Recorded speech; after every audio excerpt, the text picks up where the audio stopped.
What caused hunger in the first place? There's enough food in the world to feed everyone. Is it that a poor person goes to the supermarket and there's no food on the shelves? No, they just can't afford to buy. They can't afford. Oh, okay, so we're starting to see what the problem is. Money. Is there enough food for everyone? Yes.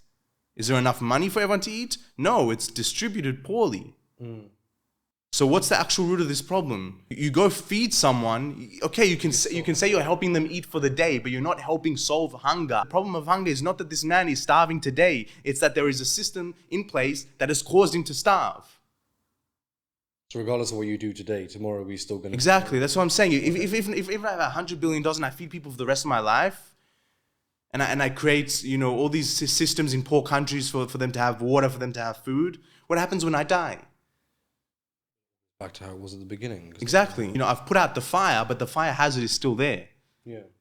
What is the fire hazard? Because there is enough food for everyone. Yeah. And I started analyzing this, and it goes back to the same thing that I'm noticing a lot of things go back to recently. It's that we live a life of, if I'm not for me, then who is for me? I have to be for myself. I have to. That's the way that the world works. If I don't provide for myself, who will? Yeah.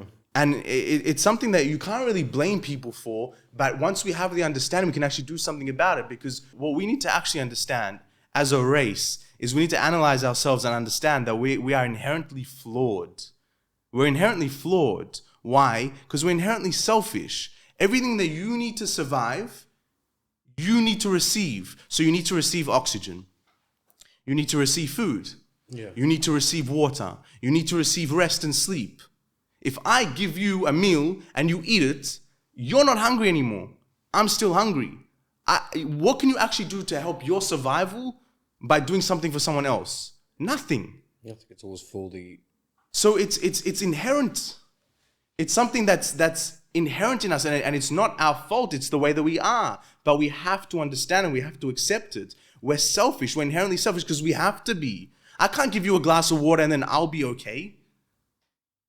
If I don't sleep, but I make sure that you have a good night's rest, I'm providing you rest. But what does that do for me? There is nothing in this world that we can do for someone else that will actually help us survive. And I'm talking just about survival things right now. Yeah, I'm talking about, because we need to receive oxygen. I can't give you oxygen and then I'll breathe. If I give you water, I'll still be thirsty. If I give you food, I'll still be hungry. So we're inherently selfish. We're inherently flawed. And we have to accept that, because what it's led to is this mentality of, if I'm not for me, who is for me? And then it's survival mode. And then it's a dog-eat-dog world. And the reality is, if I was to put everyone else before me, I would run out of everything very, very quick. Because there is always someone who doesn't have water. There is always someone who doesn't have food. There is always someone who doesn't have money. There is always someone who doesn't have a home. So if I was to make sure that everyone has these things before I do, I would end up without them and I would die. So how do we get around this? You can't do it. It's unsustainable. You can't do it. The only way that you can do it is if everyone does it. If everyone decides to put everyone else first. Because guess what? The one thing that really baffles me is that you have to go after these things for you to survive. But the funny thing is that there's enough for everyone. There is enough land for everyone. There's enough food for everyone. There's enough water for everyone. There's enough of everything for everyone. But because we have this mentality of, I need to take for me and I need to survive, then a person who can't take for themselves needs someone to look out for them. And who looks out for them? The government? But the government are inherently flawed as well. They're selfish as well. And they don't understand this. If we had a government that understood these things, then they could actually run things well. Because they would understand that they have a responsibility to feed the people that can't feed themselves.